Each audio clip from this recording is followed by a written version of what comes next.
isn't working. Oh, now they're working. Okay, we're good to go. All right, good evening, everyone. It's 6:01 p.m. I'd like to go ahead and call tonight's meeting to order. It's June 1st, 2026, and this is our workshop meeting. Mary Ann, can I get roll call? Mayor Young. Here. Vice Mayor Painter.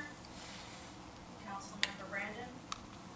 Councilmember Sartori. Here. Councilmember Stone. Here. Thank you. And I know we do not do a motion to approve tonight's agenda, but I do think the manager has something he needs to add to the agenda tonight. That's right. I sent you guys an email with that letter of support for Jupiter. They have passed a bill through the legislation, and they're waiting the governor's signature. So I sent you guys that letter. I didn't bring the printed copy, but I don't know if you guys had a chance to look at it. I can get you guys a copy while we're waiting, but we do want to add that to the agenda so we can have that discussion, and I'll get that copy to you guys. Thank you, Jeremy. All right, our first agenda item tonight, agenda item 1, discuss the Village of Tequesta Water Treatment Master Plan to address the upcoming EPA compliance regulations. Allison. Good evening, Mayor, Council. Thank you so much for taking the time tonight to review our water treatment master plan that was completed by Kimley Horn. Just as a refresher, which Nick will go through a lot of this more in depth, but this master plan, the whole purpose of the plan was to address the PFAS that we have seen and observed in our finished water that we produce at the water treatment plant, and find out the next steps in our our roadmap to meet compliance by the compliance deadline of 2029, and then how to move forward in the most fiscally responsible and best operational way we can. And just a reminder that at the November council meeting, the work authorization was approved for Kimley Horn to complete this master plan. We did have some intermittent meetings internally with staff to go over current conditions, possible paths forward, looking at all of our operational data, and making sure that whatever route we present to you tonight is the best, not only from a paper standpoint, but from an operational standpoint. So Nick is here to give you that presentation, and afterwards we can answer any questions. So this is Nick Black. Thank you, Allison. Good evening. Thanks for having us. Nick Black with Kimley Horn. With me here, I've got Marlon Ramirez and Ashlyn Hirsch. They're here. They did a lot of heavy lifting on the report and the development of the report. So just to kind of help keep me in line here in case I tread off base here. But thanks for the opportunity to walk through this master plan. It's been some time since we kind of discussed why we're doing this. So I figured it'd be good for us to do a little bit of a refresher, talk about the water system background a little bit, provide that context. We're going to talk a little bit about what PFAS are and the regulatory requirements that we need to meet. The last meeting, we did discuss the master plan objectives, things we're going to explore to maintain compliance. So we're going to do an overview on what we reviewed and the associated costs, pros and cons associated with each alternative. And then we'll dive into the findings of that evaluation and the recommendations moving forward. So there's a lot of content to cover. I have a lot of slides that are at the end of this that are hidden, so we can dive into details if you want to. Please, at any time, if you want to probe or make this dialogue, feel free, be my guest. I don't want to put anybody to sleep here. So, just an overview of the water treatment plant. Rated capacity is 6.3 million gallons per day. That's how much water the plant can physically treat and send out to customers while meeting the drinking water standards. There are 10 surficial aquifer wells that feed the 2.73 million gallon per day rated filtration plant. And there are 4 Florida aquifer wells that feed the 3.6 million gallon per day reverse osmosis treatment plant. So as you can kind of tell based on the numbers, there's quite few Floridan wells when compared to the surficial well field. And they're able to produce a lot more water, and that's going to be a topic of discussion throughout this master plan overview. So just a brief overview of the well field. We mentioned surficial wells. Those are basically shallow groundwater wells. They're unconfined, which means they're susceptible to contamination. They are where the PFAS is being found in the source water of the plant. Surficial wells are characteristic of having higher hardness, higher alkalinity. Those are kind of the good traits associated with that well field because it provides that stability on your finished water. The Floridan wells are an alternative water supply.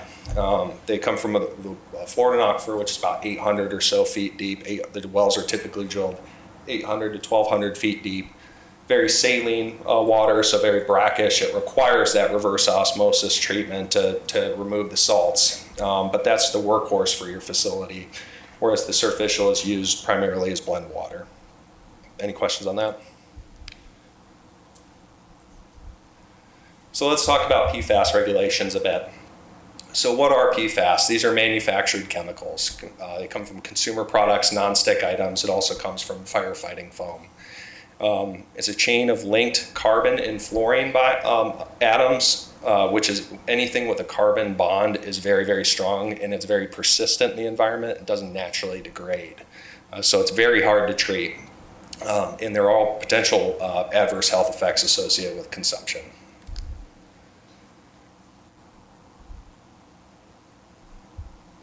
PFAS are measured in parts per trillion.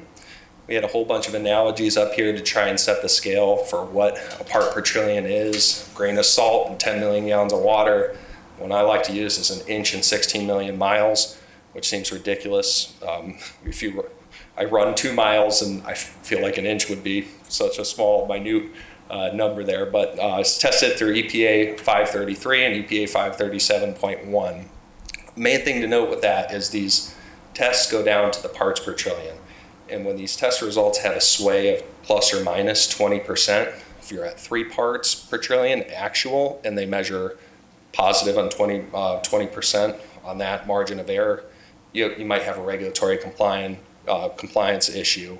Could go the other way as well. So it's a very sensitive test. So it requires folks to not have contact with McBiscuits or any type of wrapper in the morning because it is that susceptible to contamination.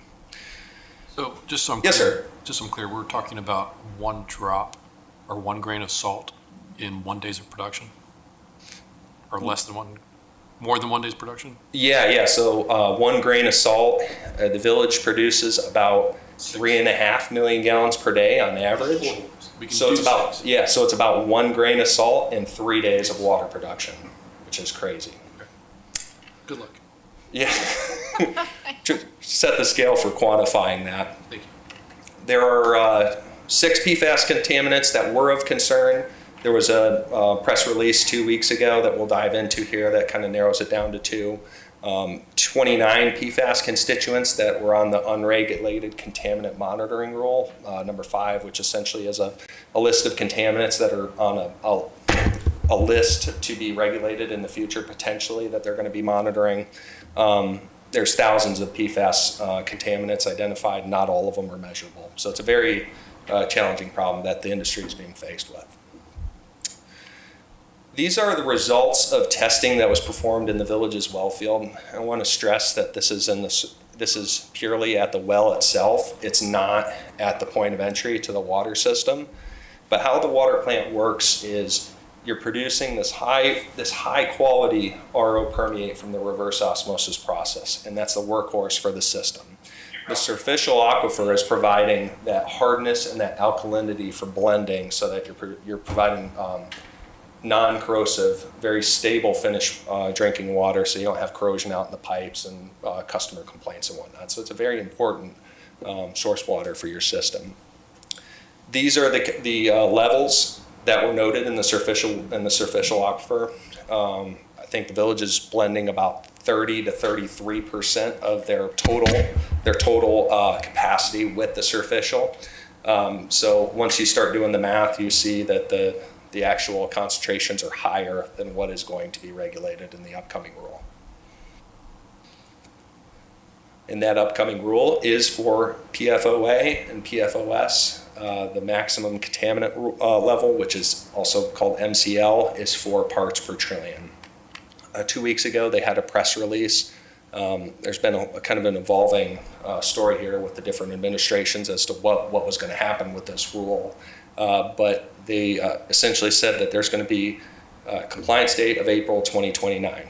That's the date. And utilities can opt to request for an extension of 2 years, but it would be up to the discretion of the authority having jurisdiction to grant that extension, which for the village of Tequesta would be Palm Beach County Health Department. And part of that criteria has not been established yet, so we're still learning more as this thing's getting rolled out.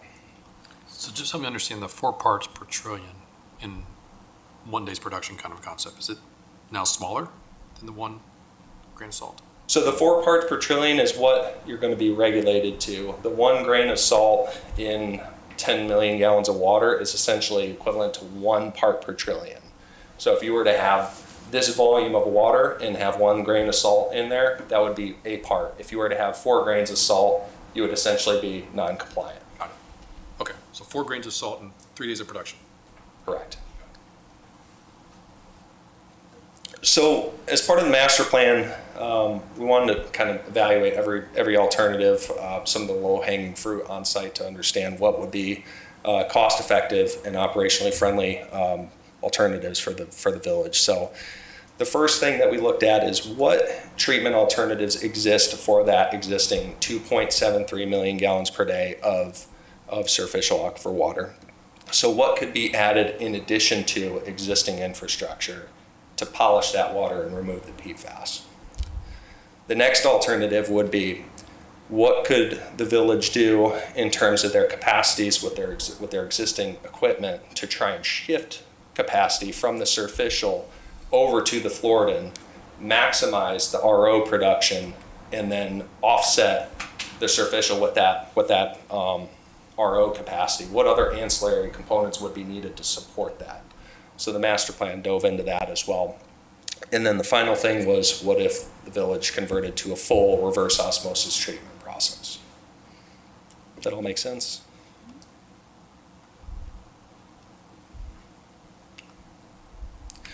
So as part of this, we wanted to define timelines for these improvements, near term being within the initial 5 years. Now, when we developed the scope, we were looking at that 2031 compliance deadline. Obviously, that's shifted up a little bit, which where we'll land, we don't think there's an issue with that. But the near term evaluated within the next 5 years, short term 5 to 10 years out, and then long term improvements would be that 10 to 20 year window.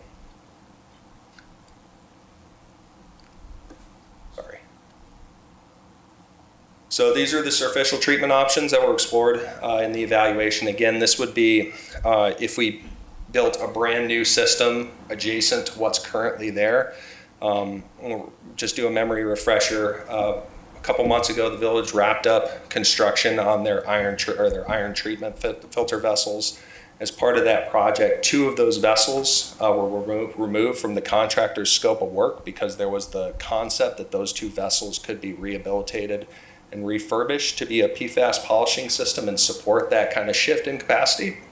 If any one of these alternatives were pursued for the full 2.73, those 2 filter vessels would need to be rehabilitated and then rebedded with sand and anthracite, and then a new treatment process would be constructed adjacent to it. So from an outsider's perspective, the first process is ion exchange. And what is that? It's a steel tank that's loaded with resin, and that resin is very discriminatory. It's very selective in its treatment, where it targets the PFAS contaminants. This type of treatment's been very effective in utilities elsewhere, most notably the city of Stewart, which is right up the road from here. At the time, that was the largest largest municipal PFAS treatment system in the States. It was constructed several years ago. And basically what they did was they built 4 vessels. It was kind of an innovative approach, and loaded it with different resins from different suppliers to see which one works the best as far as removal. And as they went through that process and tested each resin, they were able to hone in on what works best for the city and for their compliance. So that's a nearby example. So it's proven technology and it works. Some chemistry description as far as what ion exchange is. Basically, exchanging ions with chloride, with the PFAS, with the chloride or the sulfate. In very minimal amounts, not noticeable in the water, the chloride and the sulfate, but being a proven technology for treatment. One of the things about this process is it's very selective. It's not it doesn't handle everything, right? So this is purely, if you were to pursue down this track, it would be purely for PFAS treatment. It won't handle color, it won't handle organics, it won't handle anything else that comes up on the EPA's radar as far as what's the next emerging contaminant. It's a selective treatment. You'll see in this photo, they're a little squattier vessels, so it's a little smaller capital cost. As far as the options are concerned, is going to be one of the lower ones because the infrastructure needed isn't that large. And essentially, for the village's sake, it would be a new pump station to pump through this system because it just hydraulically requires it. Quick question on the ion exchange process. It doesn't address other contaminants that you just listed off, but would it address all of the PFAS? Yeah, so Because there's how many? There's 30 plus or whatever. it would be incorrect for me to say it addresses all of the PFAS. It would address the ones that are going to be PFOS and PFOA that are going to be required for regulatory compliance. It has demonstrated success with treating short chain PFAS contaminants, which generally tends to be the more difficult one to treat. But does it treat all of them? The answer is likely not. But it has proven success at the ones that will be critical for compliance. Thank you. The other thing I'm glad you asked the question because I brought this to mind. This is a resin, so it's basically a media that's loaded in this steel vessel. The water, it's a single pass system, so the water just passes through and the PFAS, for lack of a better term, just absorbs to the media. So over time, if you think about it, their PFAS is just taking up more and more sites on the surface area of this media. There will come a time when that resin is exhausted, and then the PFAS tends to pass through. So what has to happen from an O&M standpoint is the resin has to be removed and hauled off site. There will have to be a chain of custody handoff associated with transporting a hazardous material, and then new resin would have to be loaded into the vessel. So it is a bit of an O&M expense as far as acquiring new resin and disposing of the resin, and there's very few locations in the state that can handle and incinerate it up to a certain temperature to destroy that PFAS. So that this type of treatment does present itself with some challenges as well. There's folks that do it, but that would be a cost in perpetuity. The question is how quickly is that resin exhausted, and how frequently are you going to be doing that work? And really the answer comes to how much your blend is going to be and how much more you're going to rely on the Floridan as opposed to the surficial. You said Stewart has these. Correct. Have they had to change the resin yet? Yes. They're changing resin, I think, once every 10 months. That sounds real, right? Yeah. Okay, that's quick. Yeah. Yep. So that's the first one. There's a whole bunch of list of advantages and disadvantages and technical stuff we can get into, but I'll spare you unless you ask for it. GAC, or granular activated carbon, you can see these vessels are much bigger. And again, the big thing with this process is it requires more time with that water to interact with that carbon for the PFAS to be absorbed to that media. Essentially, all the activated carbon is just porous charcoal. That's it. It's very effective at the long chain PFAS, so PFOS, PFOA, what would be regulated. The big challenge with this treatment process is that it has competing interests and it's not as discriminatory as the ion exchange. Whereas the ion exchange is selective, it's going to try and find that carbon fluorine bond to adhere to. This is going to take out organics. It's going to take out color. It's going to take out a whole bunch of other stuff, which in turn competes with the removal of the PFAS, which in turn would make it easier to pass through the carbon. That's a challenge with treating the water in South Florida, where the water's shallow groundwater is relatively high in organics, it's high in color. We're in a swamp, so we can kind of expect some of those characteristics of the groundwater here, and those are some of the challenges that this system faces. Similar to the ion exchange, the carbon can actually be reactivated So what does that mean?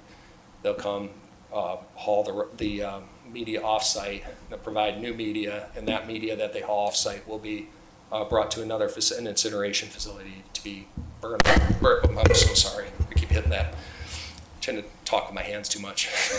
And burn everything off before they use it for another location. So, any questions on GAC?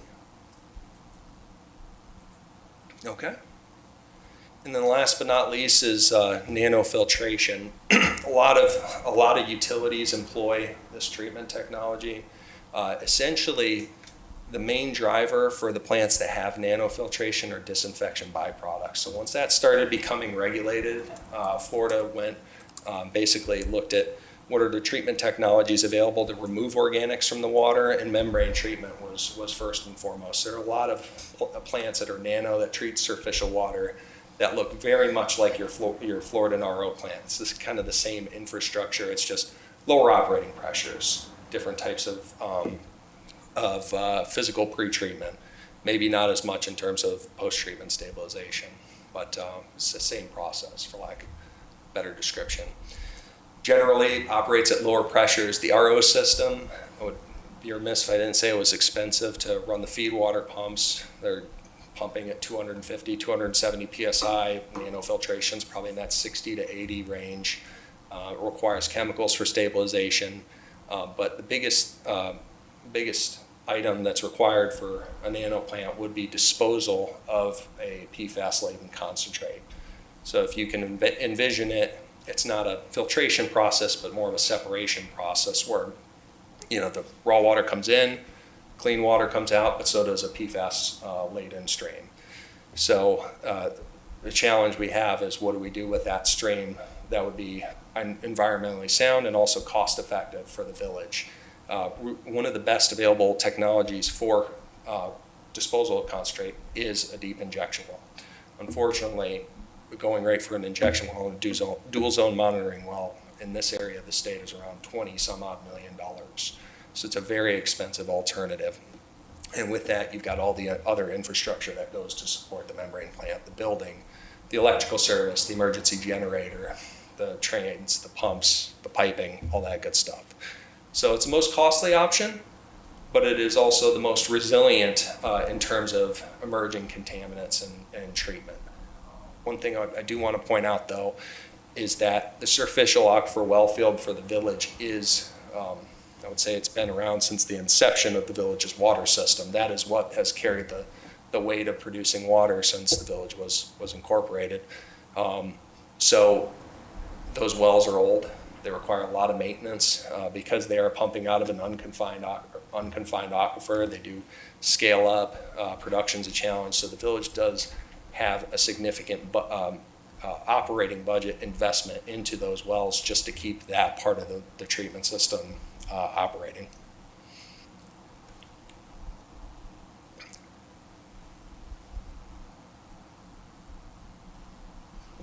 So this is a summary of just the treatment options for the 2.73 million gallons per day. We looked at ion exchange, looked at granular activated carbon, you looked at nano.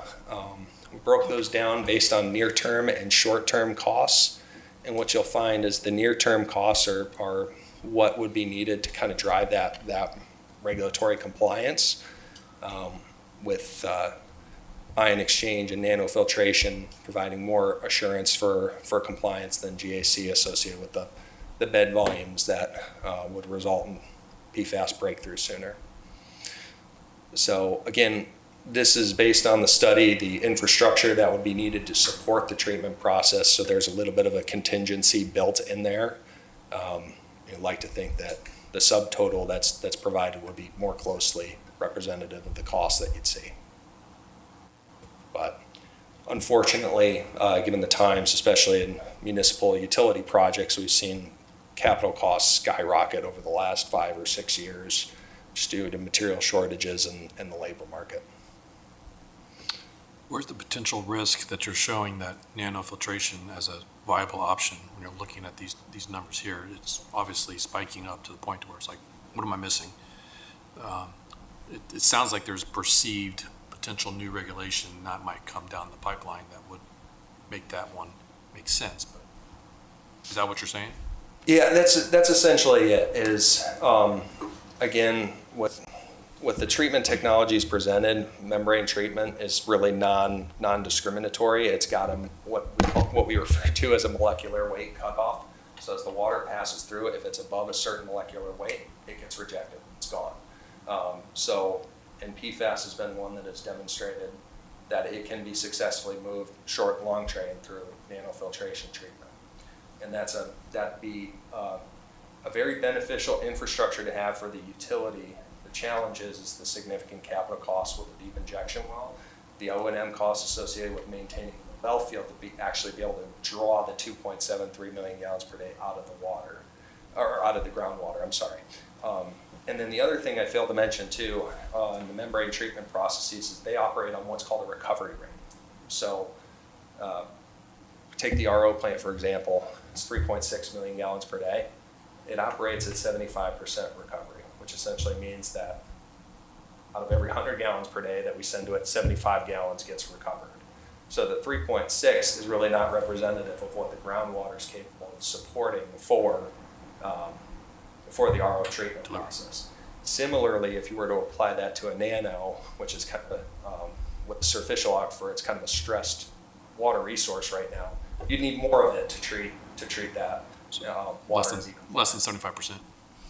Yeah, so typically with nano, it's 80-85%. With RO, they tend to be 75 to 80% recovery. That's just characteristics of this area. Okay.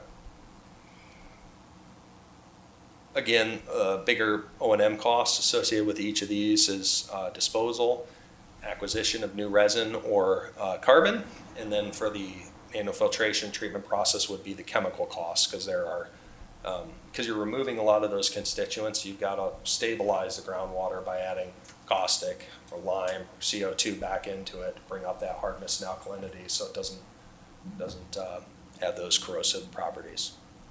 Okay.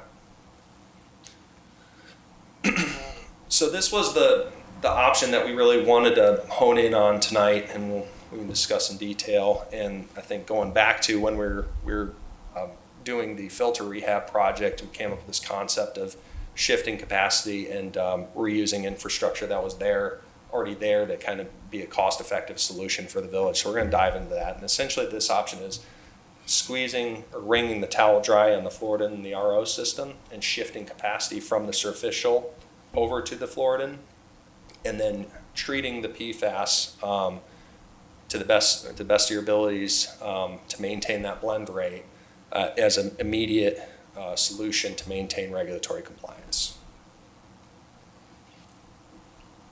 I kind of already said that.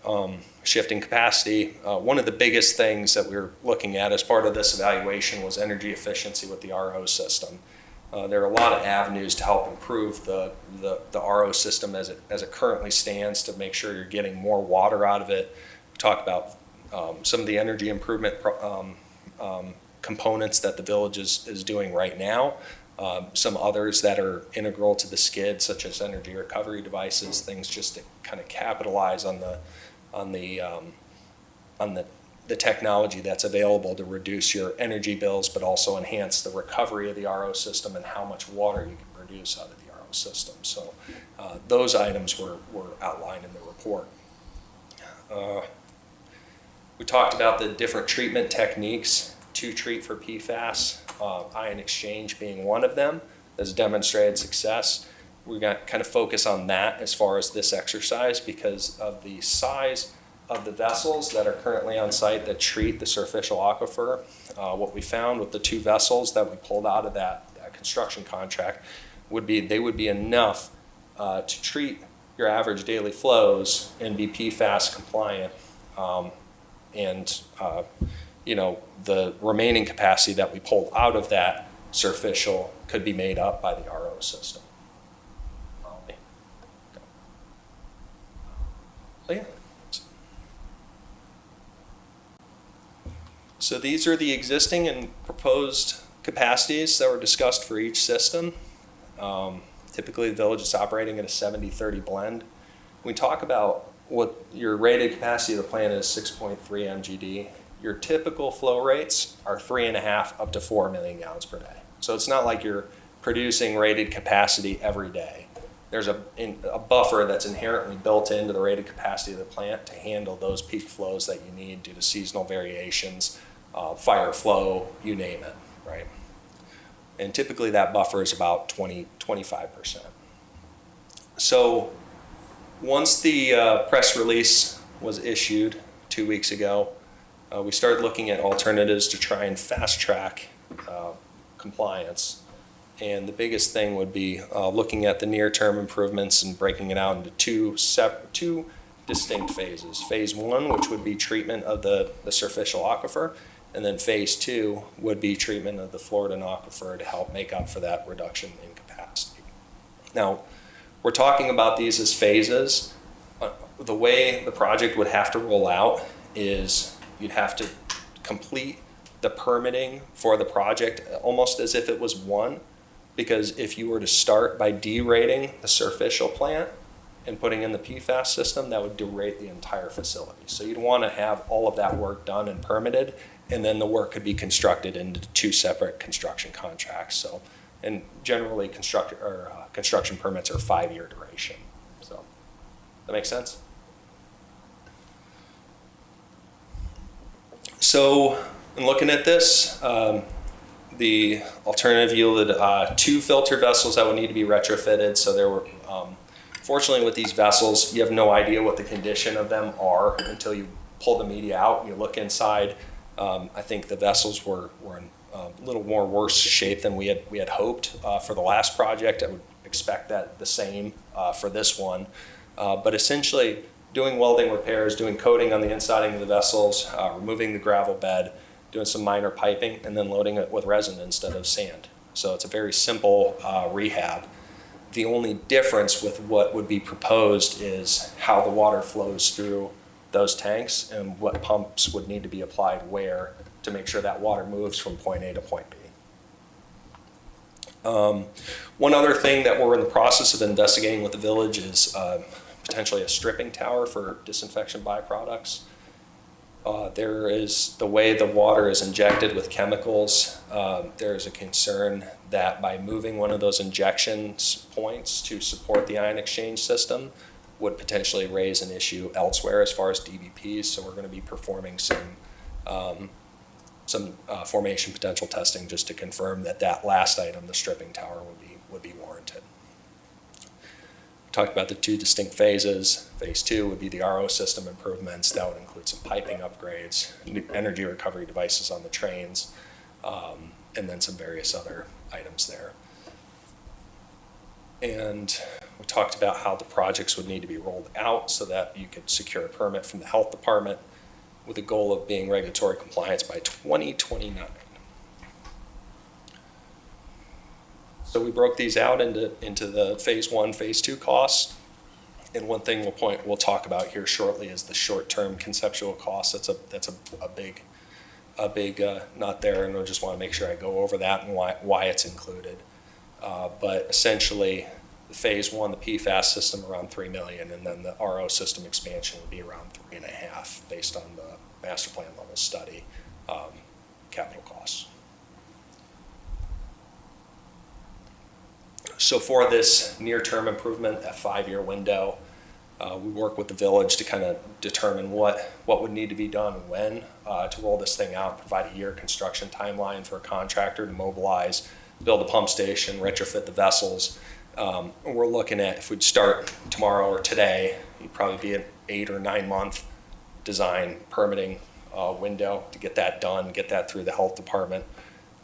And some of this can overlap too with the bid timeline. If you're able to secure the permit, you can start bidding sooner prior to, as long as plans are finalized. And then a 3-month bid window is pretty typical, with the project being out on the street for 45 or 60 days and then getting a notice of award to a contractor a month later. So we think you definitely can make the compliance deadline, but there's not much wiggle room.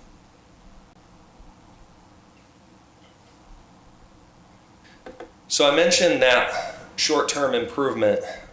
This is an item I wanted to touch on because it is significant. The way the water plant's configured, it's got what's called a clear well structure.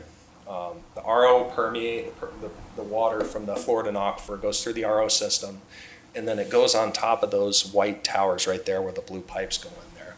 Essentially what that's doing is that's removing all of the eggy smell, that hydrogen sulfide gas from the water.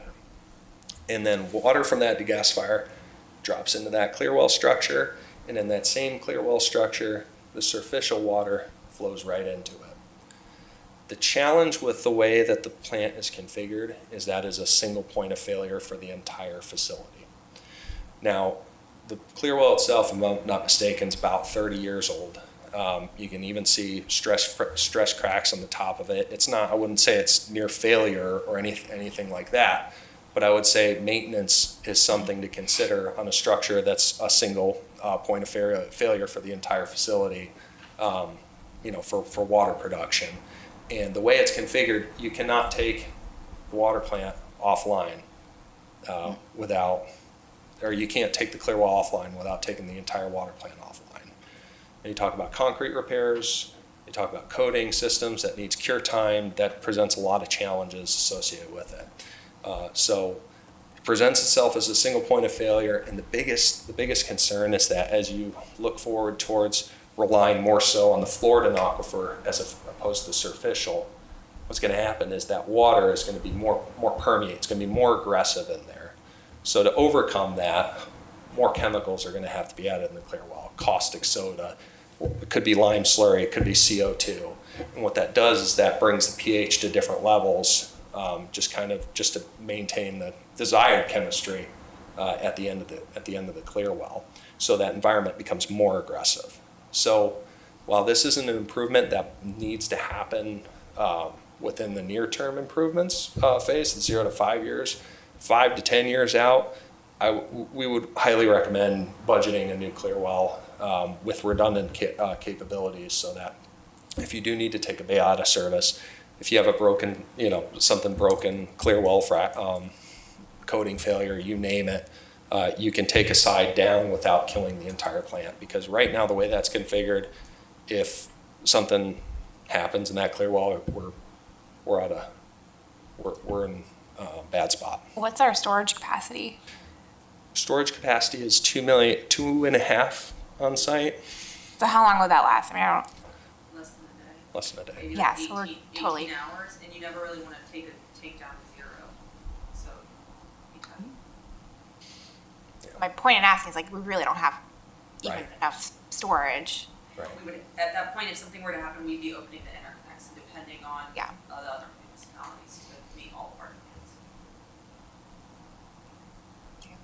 So, I'm glad you brought up the storage tanks. The Florida regs require that utilities have 25% of their max day storage plus fire flow, which in your case would be, I can't do the math in my head, 25% is 6.3 MGD plus 180,000 gallons, whatever that math ends out to be. So I'm sure you guys are meeting that with the 2.5 that's on site, but it's not max day. Okay. Yeah. 2.75. And the conceptual plans that we just saw for the facility plans that Song presented to us, wasn't there a new storage facility or storage tank added? There was another something. I don't know if it was another treatment vessel or if it was a storage. We have included in our permits the ability to construct a new storage tank. That would be about the size of the 2 million gallon storage tank that's on there. So we have a 2 and then a 0.75 that's down below by the filter plant. We have it permitted, just if we ever need to do it down the road for expansion. There's no current plans to construct it, but it does increase redundancy and resiliency in case there is some type of emergency. That's a separate initiative and has nothing to do. No, the only reason Song and Associates included it was to make sure we didn't put anything in case we ever had to build it down the road. Okay, thanks. Put some conceptual planning level exhibits together as part of the study, just to make sure there wasn't any overlap with the infrastructure, because it would be a tight site. And constructability and space to construct tanks, things like that, it can get congested quickly. So the final alternative that we wanted to look at here is the full RO system conversion. So basically, for lack of a better term, mothballing the surficial and going all towards Floridan. Now, if you were to back up to what we just talked about, really what that is that would be a step towards this full RO conversion. By doing anything in shifting capacity, really the only thing that would become sacrificial would be the selective PFAS ion exchange system to target the PFAS for compliance. That would really be the only sacrificial item. But as far as that's kind of migrates towards what this concept is, which is all Floridan treatment. So shifting that 2.73 MGD over to the RO system, essentially what would be required is 2 new Floridan wells, deep injection well. We're estimating a deep injection well. Right now the village disposes of their concentrate in the Jupiter Inlet. The rated capacity of that is 1.3 million gallons per day, if I'm not mistaken. And if we went up to 6.3 MGD of all RO, really kind of aggressively, that you would be at 1.5 up to 2 MGD of concentrate, depending on the water quality. So you would want to have an alternative means to dispose of the concentrate. Other primary costs would be the chemical systems for stabilization, which we had discussed. And this of all the options is the second highest capital cost item that we explored. And again, the thought with this item would be, you'd have to start from right now to move towards full RO conversion. We didn't break the report out into do this first and then do this, full RO conversion in the future. These are just kind of the paths that you could follow, and based on the recommended path, it leads you to the ability to migrate towards this in the future. So the deep injection well for this, is that would be the same kind that was necessary for the nanofiltration? Yes. Yeah.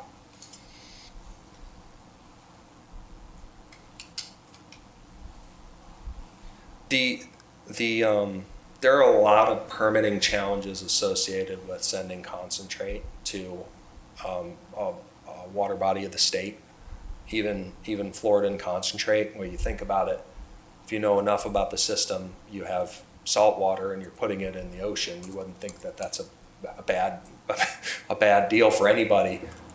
Really, it's just kind of diluting the ocean, but neither here nor there. With the nano concentrate, because it is PFAS laden, that type of surface water disposal is not on the table for municipalities, because it would be contaminating. But from a Floridan standpoint, that's why you all have that ocean outfall, or the outfall in the inlet right now.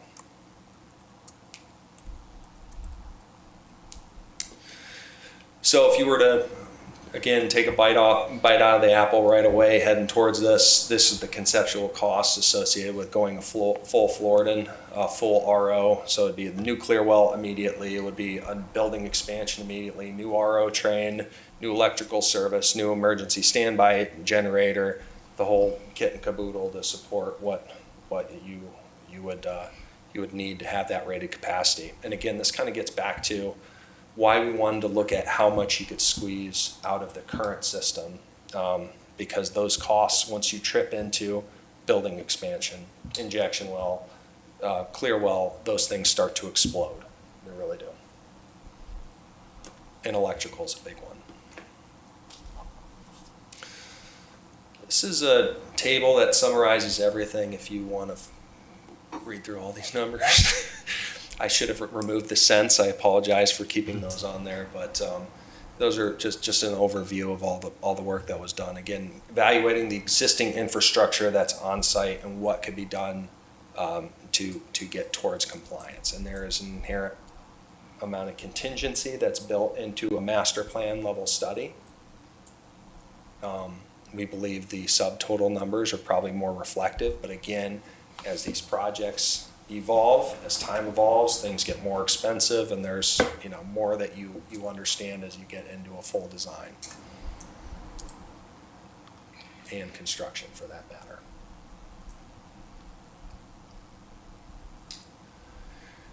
This is basically like a life cycle cost graph that we wanted to show. The red dotted line is the nano system. Essentially, you see the steeper costs and the high capital costs because of the deep well, a new building, all that good stuff that we talked about. And those are what would be needed today to support regulatory compliance by 2029. That's why it's outlined as a near-term improvement. So the blue line is the full RO conversion. The green line is the alternative where we're shifting capacity, and then the light gray and the, I guess, magenta line represents ion exchange and GAC. With what we've seen, we think we're pretty aggressive in terms of estimating what GAC could do for you all, just to try and make a level playing field. What we're seeing with pilot testing, what we've seen elsewhere, is that GAC, it gets spent very quickly, and it's not a reasonable, it's not a logical solution for the village. So with that, this is a shot of the filter vessels that were during construction. The one on the left is the one that was not addressed during construction, but the recommendation is to shift capacity from the superficial to the Floridan. You get the permit pulled together for that shift in capacity, the improvements to the RO system, retrofitting the 2 existing filter vessels to be ion exchange, and moving forward with those as being the near-term improvements, and then begin planning for the short-term improvements for a future clear well, additional ground storage if that's deemed necessary from a redundancy standpoint. But really, the recommendations are geared towards following the track of lesser of a reliance on the superficial aquifer, the contaminated aquifer, and more reliance on the existing workhorse, which is the Floridan aquifer and the RO system. Okay.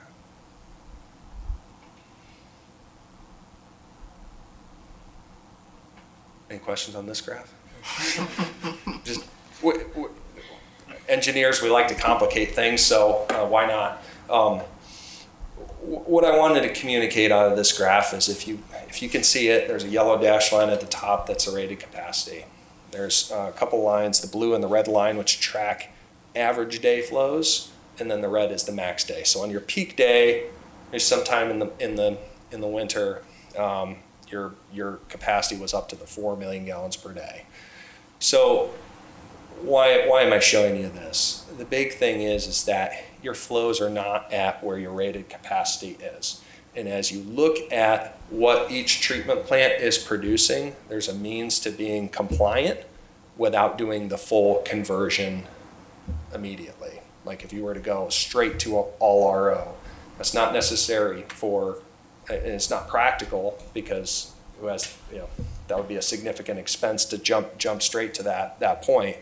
But you can develop a phased approach towards maintaining compliance by shifting capacity, doing minor improvements, and continuing to look for funding alternatives to get to your eventual goals for treatment.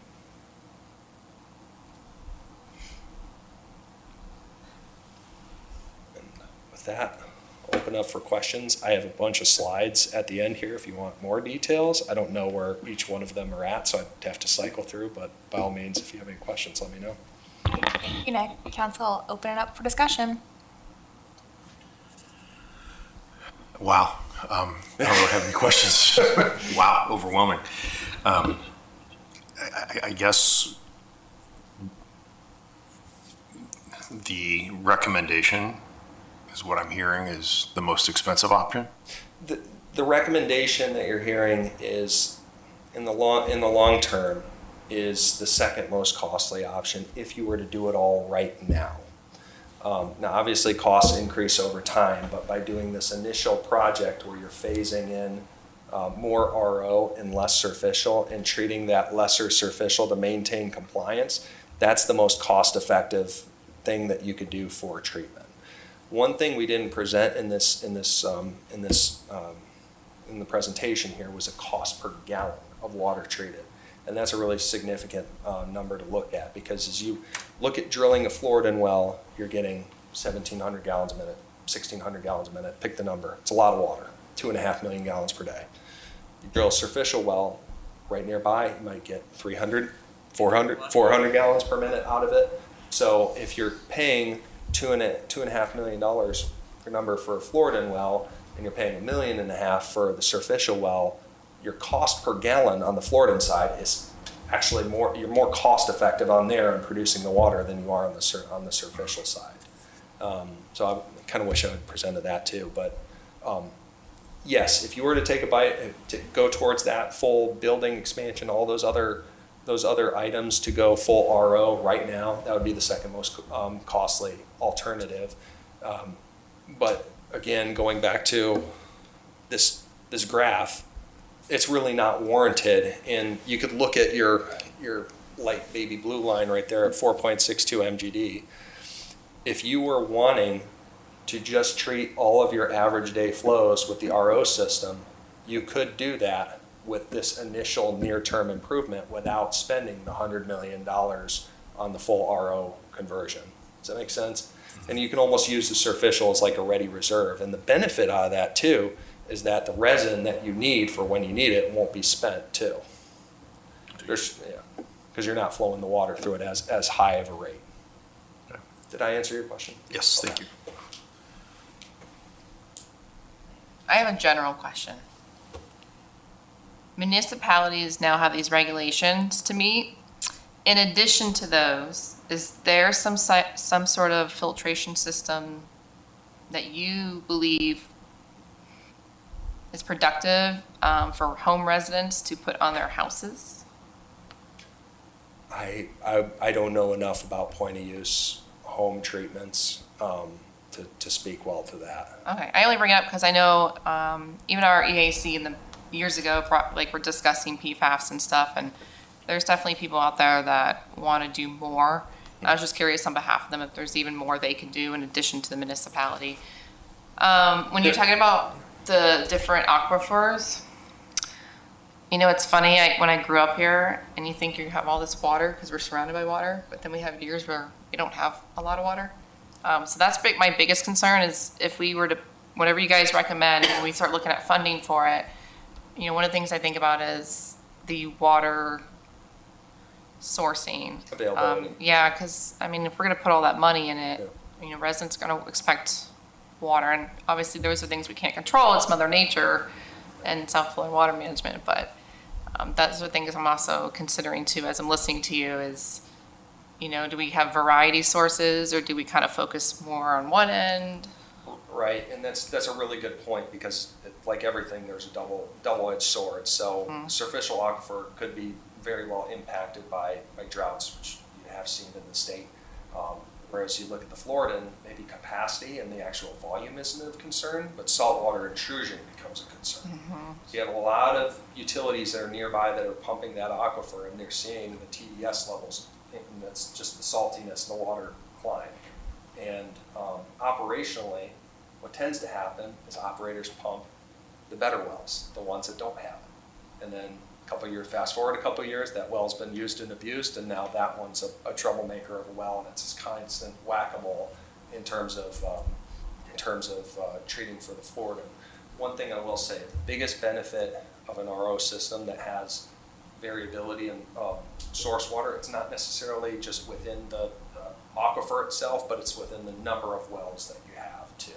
So by distributing pumpages, like if you, instead of pumping one well really hard, pump two wells moderately and together, and that kind of might not be the most energy efficient thing, but it preserves the lifespan of that well field and the saltwater degradation that you can see. That is a big challenge. There's a lot of utilities that are seeing that, and then it becomes a game of whack-a-mole, and you're kind of trying to catch up from behind in terms of drilling new wells, pumping good wells that you have until those wells get constructed, and then just constantly chasing your tail to get that. So if there's anything I've learned is, distribute the pumpages in Florida. That's a very important thing, but that could go sideways on you too. Okay. I'm thinking about those things when you guys are kind of presenting what you're, kind of recommending for us to kind of think about. I mean, I even just think like when we're out on our woods property, we have to find water, literally. Sometimes, you know, you can't be picky. You find water and you find a way to treat it. Right. And again, but we're providing water for a lot of people. Right. Okay, that's really all my mind is wrapped around like that right now for these cost numbers of making sure we're just efficient with where we're pulling from. And as we looked into this too, we evaluated the number of wells to provide that redundancy and resiliency, and that number is built into those costs. Okay. So we currently have 4 wells. Correct. Yep. How many, you might have said, how many additional wells would you want to drill? Yeah, so as part of this initial phase, 0. You really don't need them based on the average day demands. Again, we're not as concerned about the times that are peaks when you're stressed, or the system's stressed, because it's not a whole lot. So as long as you guys are hovering around that 3 million gallons per day, you're good for quite some time. I would start planning and budgeting for a 5th well, but as part of this initial step towards more Floridan, we're recommending a different operating protocol for the RO system to run an additional well per RO train. And that will help distribute the pumpages of that too. Yeah. And just going off of that as well, we've included in our proposal for FY27 budget, and we kind of mentioned it previously at another council meeting, the renewal of our water use permit through South Florida Water Management District. And so we decided, if you notice on one of the very first slides, the wells, the surficial wells that we have, well 24 has very low PFAS levels. When we went to South Florida and asked if we could increase the consumption, because that's the only well that has a limit on it that we come close to, they said that we would have to open our permit back up. We're like 3 years from when we would start working on that permit again anyways. So we said if we're going to open the permit up now, we may as well open it up and renew it, because it's a 20-year permit. So in that, we do plan to go ahead and cite at least 2 more Floridan wells and possibly a 3rd. That there's no time requirement for when you drill those. It's just the consumption, the amount of water that you're allowed to pull from the aquifer. So we would go ahead and permit those now, so that in the future, if there's other users that come up, we wouldn't be impacting any potential other users. We would have that dedicated water allocation first. So we're going to go ahead and kind of kill 2 birds with 1 stone and include those in our water use permit renewal now. Some of the other items that we're doing just in conjunction with this master plan and the budget coming up and everything, and trying to move forward and kind of the next steps with what comes from this, with the recommendations from Kimley Horn, the phase 1 and phase 2, we would consider the construction of phase 1 in fiscal year 27 and phase 2 in fiscal year 28. The design for both of those, like Nick said, has to be completed at the same time and be permitted at the same time. So the design and permitting, the work authorization proposal for that is going to be coming to you next Thursday at the June council meeting. I can go into more details at that council meeting, but it will be unbudgeted. We propose using the rest of the settlement funding to cover most of that cost. There is going to be some that would be uncovered, but we can go into that at the next meeting. But that, as well as the previously approved at the previous council meeting work authorization for Holtz to develop our PFAS SRF facilities plan. So that plan will include all of the recommendations from the master plan, including the long-term conversion to full RO, which is the eventual plan, because it's the most resilient treatment that we can foresee in the future, especially with our source water. So it will include all of those components and projects within that plan, and we'll start pursuing funding right away. That facilities plan, the type of funding that it goes for is the emerging contaminants SRF. So it's kind of similar to the other SRF loans we have, except it's 100% principal loan forgiveness. The reason why we hadn't done it thus far is we thought all the money was expended from that fund. We recently found out from FDEP that potentially there could be more funding now that they're not extending the deadline for the PFAS compliance date, so there may be funding available. So we're trying to get that facilities plan approved as fast as possible so we can start requesting money for these projects that would be 100% principal loan forgiveness to try to cover some of those larger expenses like the clear well or like a deep injection well. The other funding that we can go for and plan to go for, like Nick mentioned, is the alternative water supply. It's a grant program through FDEP. So with the conversion from surficial and depending more on the Floridan, it's listed as an alternative water supply because it's less prone to drought. So we can go through grant funding to try to get money for drilling our Floridan wells or a deep injection well or something of that nature. So there's a lot of different avenues that we're pursuing. Nick mentioned our RO concentrate permit. We're currently renewing that because that expires in December. It is a very sensitive permit, so we didn't go for any type of increase in allocation for that. I believe in speaking with Tom Jensen, when that line was originally constructed, it can hold up to 1.6 million gallons a day, but its max permit is 1.3. So even if we wanted to go full RO and send all of the concentrate out there, it wouldn't be enough. We would have to either build a bigger pipe or an injection well. So that would be the plan eventually anyways. I'm trying to think if there's any other small little projects. The settlement, we are still ongoing with the settlement. The work authorization that will hopefully get approved at the next council meeting. As long as we encumber the funds before the end of June, we can submit that purchase order for a request for partial reimbursement through the settlement funding as well. And I think that's it for now. Just so I'm clear, what is the average PFAS parts per trillion now that we're getting tested? In our finished water. For PFOS, which is our main area of concern, I believe it's around maybe a 6.2. It depends on the day and it depends on the flow. And then PFOA is just under, which is at like 3.2. Get down to 4? Correct. Wow, okay. Any other questions? All right. I actually had the same question as Councilmember Brandon, because as I was reading through this and especially the cost, it came to mind, are there other stakeholders that are, looking at potential long-term environmental impacts and permit capacity impacts? Because I'm assuming we're not the only water utility in Florida that has to pivot like this. What if we were to invest all this money on a system, but then all of a sudden, like, our permit capacity is drastically reduced because, like, everyone's doing the same thing? I mean, is that even feasible, or is there so much supply that wouldn't happen with the FAS? You mean for our water use permit specifically? I would say that the Florida aquifer is much more resilient compared to the superficial aquifer. And whenever you go for these permit renewals or request any type of increase in allocation, you have to do hydraulic studies. So you have to show the hydraulic models and show that you're not impacting any other existing users. And every permittee that goes for an increase in allocation or a new allocation has to go through the same steps. So they would always be demonstrating that they're not having a negative impact on us. And the way that the law is written is that any pre-existing user has more right to the water than the next user that comes down the line. But overall, I don't think there's an issue with quantity. Like Nick mentioned, it's quality. I know that the town of Jupiter has been for a very long time studying the TDS or the salinity of the Floridan aquifer over time. And they have seen a slow increase with putting more wells online. Like Nick said, you can spread out the input so you're not increasing the salt water as much.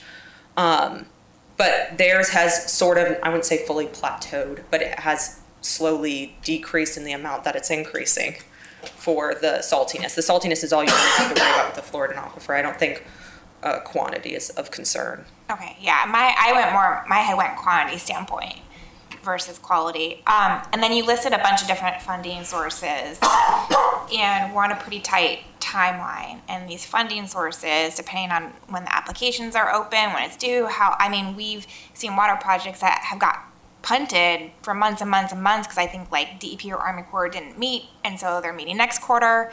So that's great. We want to obviously apply for any funding source we can, but if we're on this really tight timeline, do we have a backup funding plan? For phase 1 and phase 2, we have enough money in reserves to cover the cost. If we don't, for phase 1, we don't have enough time to get any security funding for phase 1. Phase 2, which would be FY28, we can try to go for some funding. The facilities plan still has to be accepted by FDEP, and then we'd have to get on a request for inclusion meeting. The first request for inclusion meeting is August. We're not going to make that deadline. And so then we would have to hit the next one, and at that point, you're just fighting for less money that's available. So there is a chance down the road that we would have to be looking at other possible funding avenues, a regular SRF loan that would have an interest rate that we would pay back over time.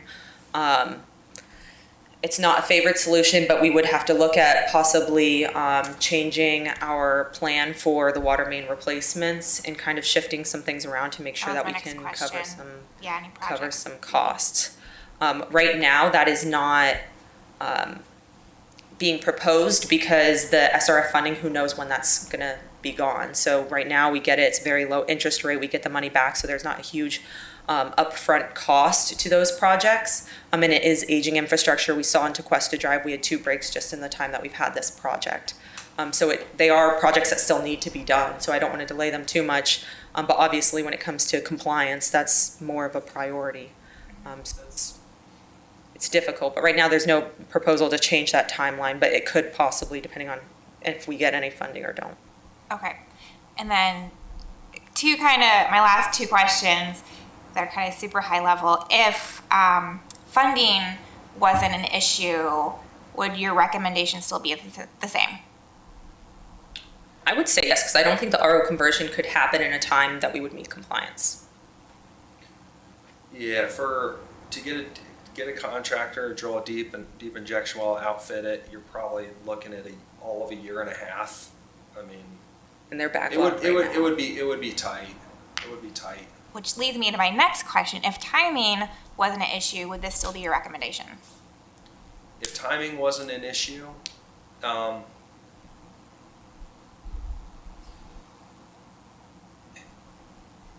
yeah, I mean, yes, it would be our recommendation. Yes, it's the challenge of how do you get from A to B and bridge the gap while that other path happens, essentially. So getting the injection well drilled and all that stuff is still, all of that would need to happen, and the challenge would be is maintaining that desired, 0 parts per trillion of PFAS in the water that you're sending customers between now and then. So if timing wasn't an issue and you can have it all today, it'd be the full RO conversion, which is that would be funding and time. It would be number 3 up there then, It is would what be you're saying? number I 3, see. absolutely. Okay. But because you don't have, time working in your favor or funding, is a challenge too, you got to step through it methodically. And luckily with the infrastructure that you already have on site, really the main costs of the ion exchange treatment system would be the resin itself, and then some plumbing changes and a new pump station to be able to move the water from A to B. So as far as lost assets to maintain compliance, that would be it on the path towards full RO system conversion.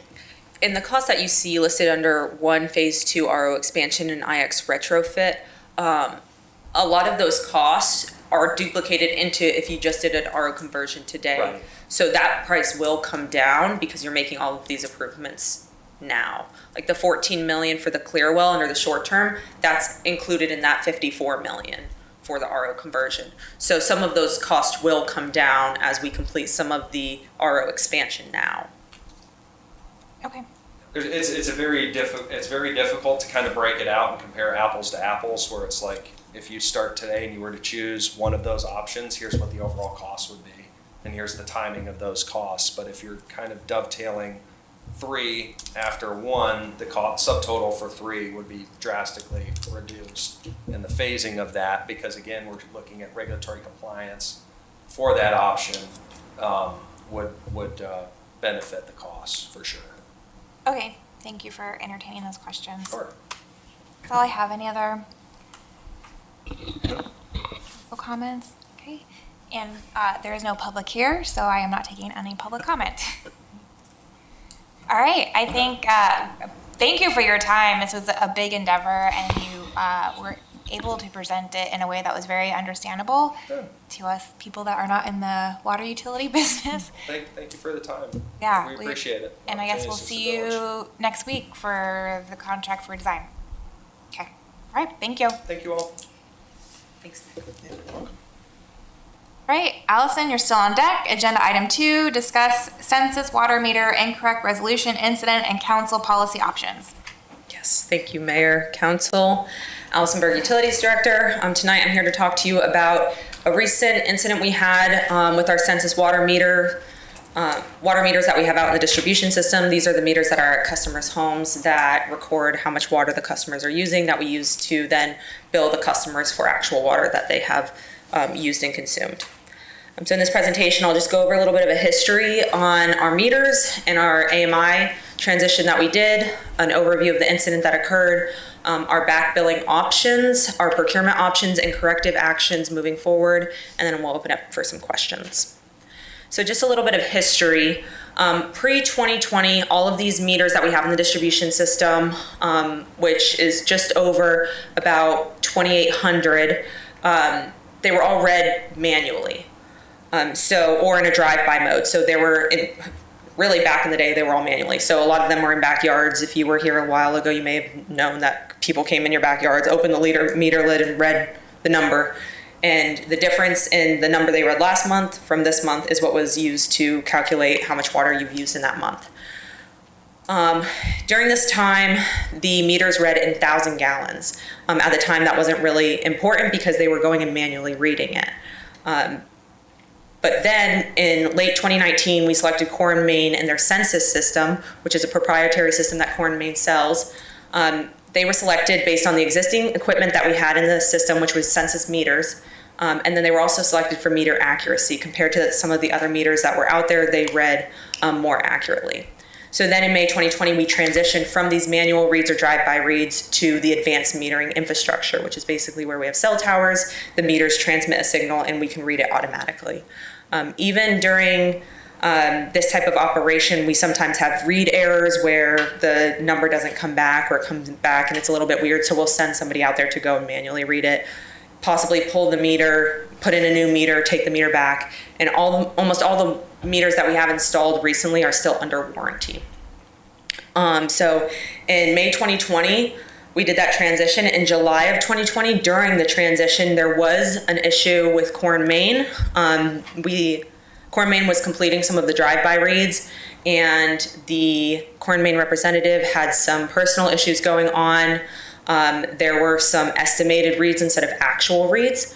And in that incident, Core and Main acknowledged the issue. The employee actually stepped down from their position, and Core and Main came and they manually read all of the meters and worked at a fast pace to correct the issue and make sure that our transition was completed and everything was reading accurately. So going over this incident specifically, because ever since then, we've been operating as normal. Any issues, we send the meter for warranty. It comes back, we install it. That's how things have gone historically. But on March 17th, Core and Main reached out to us, and they had run a report to see what the meters were reading in. Were they reading in 1,000 gallons or 1 gallon? When the transition happened, all the meters that were installed at the time were transitioned to read in 1 gallon, so that when the reads were reported to the cell tower and then reported to us, we could see exactly how many gallons to the 1 gallon the customers were using. And when they ran this report, they noticed that there was about 60 meters that were reading in 1,000 gallons, which was the pre-AMI transition resolution. So they notified us on March 17th. On March 19th, all those 60 meters were corrected to read in 1,000 gallon resolution. There was a small handful that were installed in March, so there was no issue with billing or meter reading, so you won't see all 60 accounts that were affected from that incident because some were corrected in time to avoid any billing discrepancies. Also, moving forward, once that was corrected, we bill on the 15th. So we had our customer service team reach out to the affected customers that were going to see a bill that increased by more than $50 to let them know, hey, this is what had happened in the past. You may see an increased bill to account for your actual water usage moving forward. And we're still trying to figure out the next steps, but we'll keep you informed with whatever decisions are made. On the 15th, we billed at all applicable step rates. On the 20th, we met with Core and Main to review the revenue impacts and paths forward. Our goal was really try to work with them and acknowledge that there was a lot of different parties involved in this transition. A lot of different things could have went wrong that led to the point that we're at now. And then on the 12th of May, we met with Core and Main again and received their final decision. On the fact that they were not going to provide any financial assistance for this incident, but they were open to assisting with retraining, developing a meter install checklist, so that this incident wouldn't happen again, and then ensuring that all meters that we currently have, whether they're installed or sitting on the shelf they weren't live, so they couldn't reset them to 1 gallon, to make sure that they were in 1 gallon when we went to go install them. So with that being said, we legally are allowed to back bill up to 1 year for accounting errors that were on the utility side. So we have 3 different options for back billing for the affected customers. The first one is to back bill at their applicable tier rates. So the way that our water rates work, as you use more water, you step up in rate. So a cost per 1,000 gallons is more if you use more water. So if we were to pursue that path, the estimated revenue recovery would be approximately $94,000 for the past year, with the maximum bill being $30,140. 9 accounts would be greater than $1,000, and the average bill would be about $325. So that's a graph of all the bills there. You can see there are some larger ones, with the largest one being a multifamily unit. Option number 2 is to back bill at the lowest tier rate. So the estimated revenue recovery would be about $33,200. The maximum bill would be $10,202.71, with 7 accounts being greater than $1,000, and the average bill being about $164.95. With both of these options, we can also provide possible payment plans for the accounts, whether that be 6 months, 1 year, 2 years, whatever council would like to do. The only caveat with providing a payment plan is if for some reason the person decides to move in the next 6 months, year, or 2 years, you could potentially have lost revenue with them not paying back on that payment plan. And then option 3 is to not back bill and continue billing at the appropriate rates, which these customers have been receiving those appropriate billed rates since that April 15th bill. The village would have to absorb the unrecovered utility revenue loss, but all affected customers will be continued to be billed at the applicable step rates. Procurement options and corrective actions. So for procurement options, I spoke with our team. The issue really stems from the fact that all metered systems, not just the one we have, but all of them are proprietary. So Core & Main has one. Different supplying companies have different types of meters. When we originally looked into the meters, we compared them and we decided that Sensus was the best one. If we decided to go with a different company, the meters that are in place, they can be retrofitted with a different like transmitter on top. So it wouldn't be as big of a cost of replacing all of the meters, but there would be a pretty large capital cost for replacement of that transmitter. And then there also is typically an increased connectivity issue with that transmitter and the actual meter. So we'd have a couple more work orders compared to sticking with the Sensus transmitter. Additionally, we do have the warranty, a 20-year warranty for the meters that were installed. So we would be losing out on that warranty, and they have been pretty good about that warranty. And we do buy, Core & Main's a pretty large company. We do buy a lot of parts from Core & Main that other suppliers sometimes don't have, or Core & Main's cheaper for. So the procurement avenues are a little bit limited. However, there are other avenues we can go down if that is what is requested. Some corrective actions we've already taken is that we have an ongoing report to identify accounts registered no usage or incorrect resolution readings. So this, in our case, in the area that we live and work, it's a little difficult because we have a lot of people who leave for 3 months. And so having a report that's specific to no usage for 3 months is a little bit difficult because there'd be a lot of accounts. However, we can still run that report and follow up if it's a new address that we're not familiar with going out of town for that period of time. And we can reach out to them and just ask, are they there? We can send somebody out to the meter to make sure that there is no usage actually recorded on the meter. And then incorrect resolution readings, just like the report that was ran that brought all of this up, we can continue to run that report to make sure that meters that are installed are reading in 1 gallon instead of 1,000 gallons. We also are developing a meter installation checklist, and this will be integrated into our work order system. So it'll be an installation checklist that when they go out and pull a meter and install a new one, they're checking everything. The way that they can tell if it's reading in 1 gallon or 1,000 gallons is there's just a bar over the number that it's reading in. So if it's in 1,000 gallons, it's on the 4th number. If it's in gallon, it's on the 1st number. So it's not something that's difficult to do, but never something that was a normal thing for us to check on. And then staff training, Maine has offered to complete staff training, not just on meter resolution, but meters as a whole. So that would be free staff training that we're pursuing as well. And then returned meter resolution requests. So all of this came because when a meter was pulled from the system and sent, they would fix the meter and send it back to us, and it would be sent back in its original configuration, which was the pre-AMI 1000 resolution. So it was never the case of something wasn't programmed correctly. It was just never reprogrammed to go back into the system.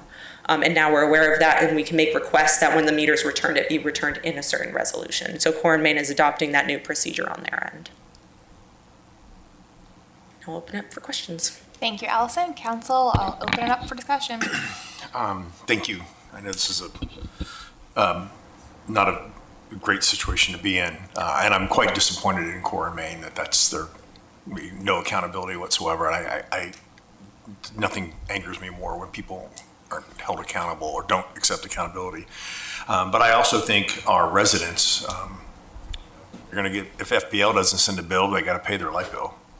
And so I think I'm glad that we can maybe work into a understanding that the danger of putting a payment plan together for somebody knowing that they might sell.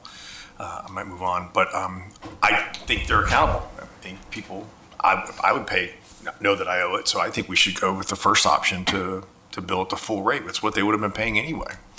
And it's unfortunate how it happened, but I think they still need to pay for it. So, and if the payment plan would work, then, try to limit those. But I think they need to be accountable, and the individual homeowner, the water user, needs to be accountable. I'd like to see us move forward with the first option.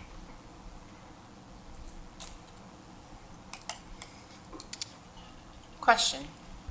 When you say that when they check the meter now, they can tell if it's reading single versus thousand just based by a line, do they do any kind of quick, like 1 gallon, 2 gallon test to make sure that it's actually reading the water correctly? No, we would have to, it'd be very difficult because you'd have to go somewhere on the property owner side. They could A open hose up or a something. hose bib or something, but to get the water to actually move, you would have to open something on the customer's side.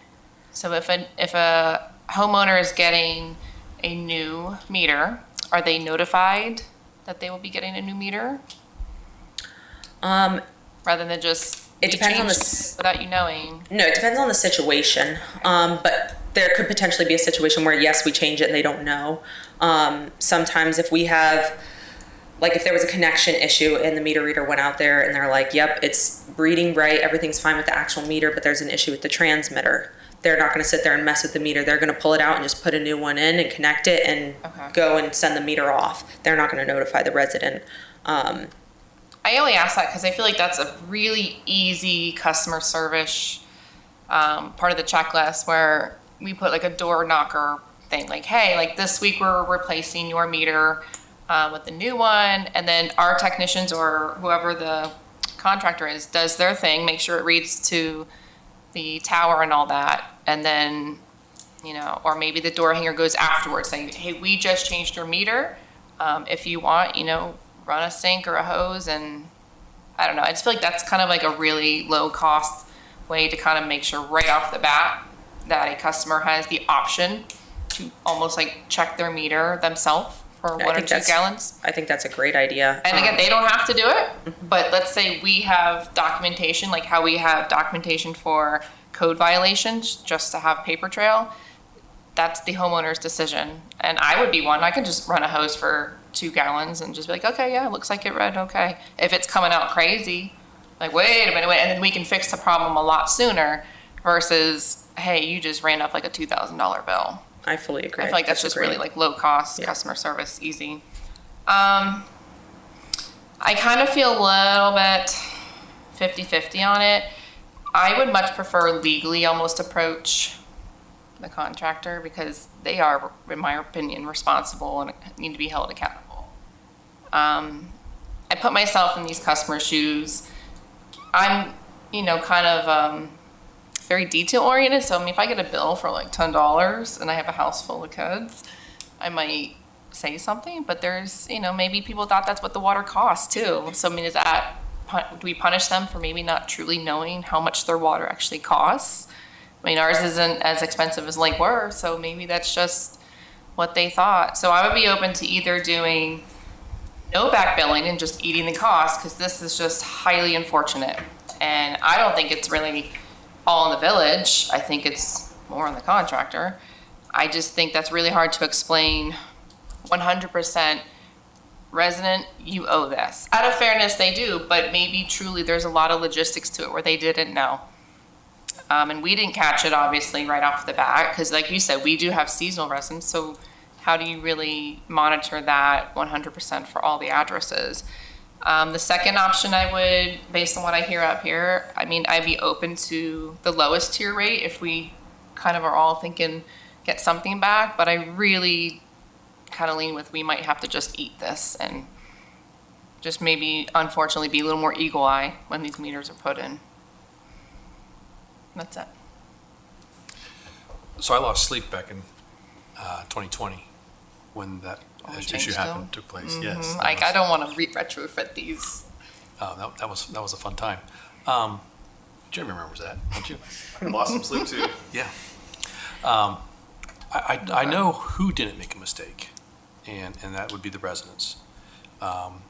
Yes, there are probably some residents that recognize that their water bill was lower, and I'm going to say there's probably residents that did not recognize it.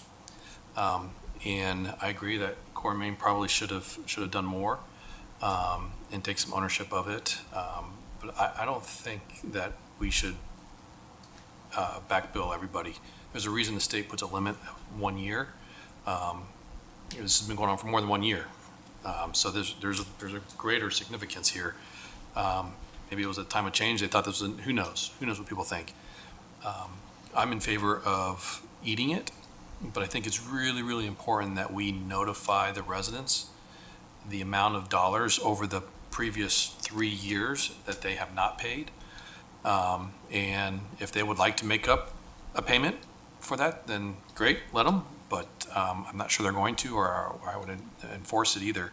But I do think they should know how much mistake that we made and Core and Main made together. But I don't think they should be held accountable for it.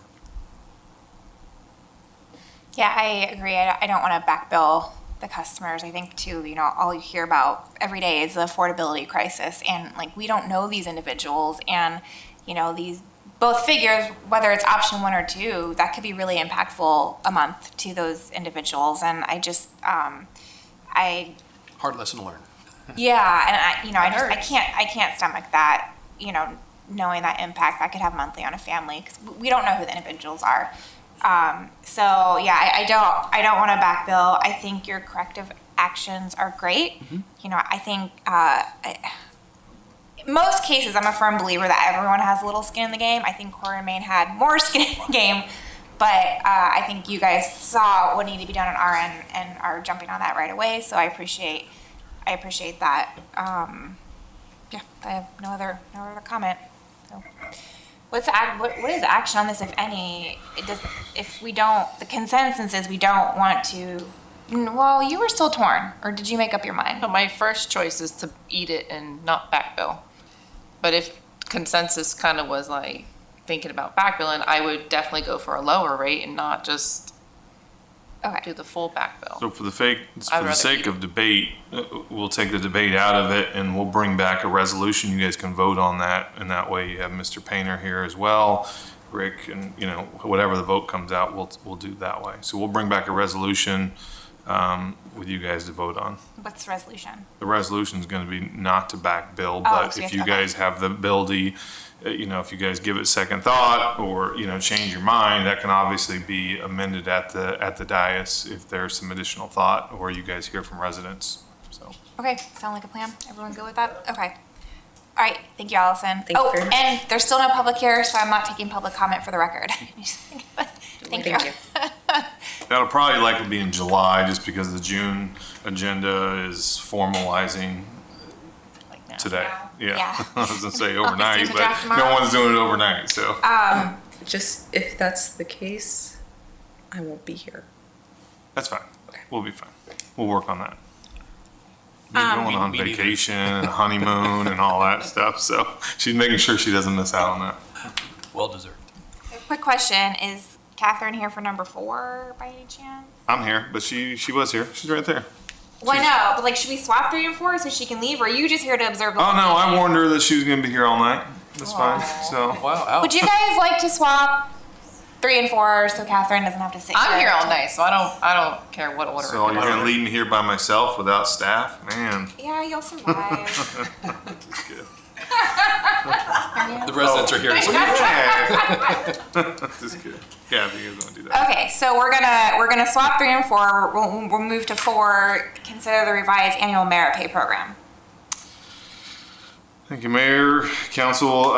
So starting back in 2015, so almost 11 years now, the village has maintained a career service and merit award program for non-union employees. It's really a lump sum payments based on years of service and satisfactory performance. Following a review of the Florida statute and related Attorney General opinions regarding the extra compensation for employee incentive program, staff has evaluated alternative compensation structures that more clearly align with the Florida law and modern public sector compensation practice. Florida law generally prohibits retroactive bonuses or extra compensation after services that have been rendered useless unless the compensation is provided pursuant to pre-established performance-based compensation program. So with all that being said, is that we have a program that's based on years of service, almost like a longevity pay. That is not a legal process. The other part, and they did try to tie it to merit, which was that if you had a satisfactory performance review, we have satisfactory or unsatisfactory. So the biggest problem with our plan that we currently had is that it never formally got adopted, and that's what council has to do in order for us to continue this program. And when we adopt it, make sure that we include some performance measures that makes it the legal, makes it legally binding. And so what we're looking for tonight is direction, make sure we're on the right path. We typically been doing it for 11 years now. Budget roughly somewhere, and I had a running total for these histories started back in the day with like 36,000. We're up to like $52,000 just over the time. But so this is pretty budget neutral as far as from last year. We won't see a huge increase. We're not anticipating a huge increase, but we did, through my conversation with council, with some feedback I got, is to really, instead of making it pass or fail, we're going to rework our performance reviews to make sure that it's kind of a tiered approach. So if you meet expectations, you'll get a evaluation, you'll get that lump sum. If you exceed expectations, you'll get a different level. And so what we have in front of you is kind of those tiered approaches for part-time, full-time employees and directors. And I have ran this by legal, and this will meet the legal requirements for us to do this program. I can answer any questions if there's more. I think the biggest part that will come back when we actually adopt this program formally in a meeting, we'll make sure that we have kind of the review performance, make sure this kind of aligns with that. You guys don't necessarily need to be a part of that process, but more the tiers and how we formulate that. So Catherine is still working on that portion of it, of the performance review, because we've been doing the same performance reviews for years. And so it will be a little bit of a culture change, but if our employees want this and want the incentive of this program, we'll have to make sure that we align with that. Thank you, Jeremy. Council, open it up. I think this is great. I always believe that we need to keep our people and pay our people, and this helps with longevity. I think people will continue to see and not just leave us. So I think it's great, and if staff is comfortable with this, and our HR director, something I would be supportive of. No questions. So I see the meets some expectations, meets expectations, and then exceeds expectations. Are those the 3 criteria, or is there any below expectations? Yeah, that's the first one, does not meet expectations. That would be like the lowest one, and not we meet. probably already had conversations with that employee Right. way before we get to performance reviews. If not, we probably got some supervisor conversations we're gonna have, but Then you're going to get into maybe like meeting some of those expectations or only being here half a year, or and then you'll get into hopefully where we're meeting those expectations, which they'll start to receive some of that merit pay, and then exceeding expectations. Hopefully, our bar is high and we have employees that are exceeding expectations and getting there, which I mean, I believe we're going to have some, quite a few employees that are eligible for that because we have some very high performing employees. So I think we'll get there. What is the oversight to make sure that maybe not everyone is exceeding expectations? Because that wouldn't necessarily be the reality, but I see a lot. So the way that this reads, or the way the program is going to be set up, that, if you're in our supervisors do a very good job providing feedback during performance reviews, but in general, if you just meet expectations, I mean, in theory, a supervisor could, have some high level bullet points and make that checkbox. But if you're getting exceeding expectations, they have to actually document how they met those expectations and have a really detailed, and those will have to get approved by me if they're meeting expectations. And it creates another layer for me to review, but Catherine's gonna vet those before they get to me, so. I like the idea of the program. I think it's a good one. I think the way you communicate it to the employees is very, very important. I think when you communicate it to them, I think their supervisors should let them know, based on last year's performance, you would be at this level. And that way they understand where they are and potentially, are they going to get that potential bonus, or do they need to do something more to get it? So we have we've drafted some slideshows, some presentations to both the supervisors and the employees. And when we roll it out, this is where I tasked Catherine that she's going to roll it out and have meetings with each departments and go through those processes. And so we borrowed the program. I say borrowed, we're stealing the program from Green Acres, who had some of these presentations already done. They did it several years ago. And, the important thing is communication, just really making sure that everybody understands what those expectations are. Okay. So I hear you. I'm in favor.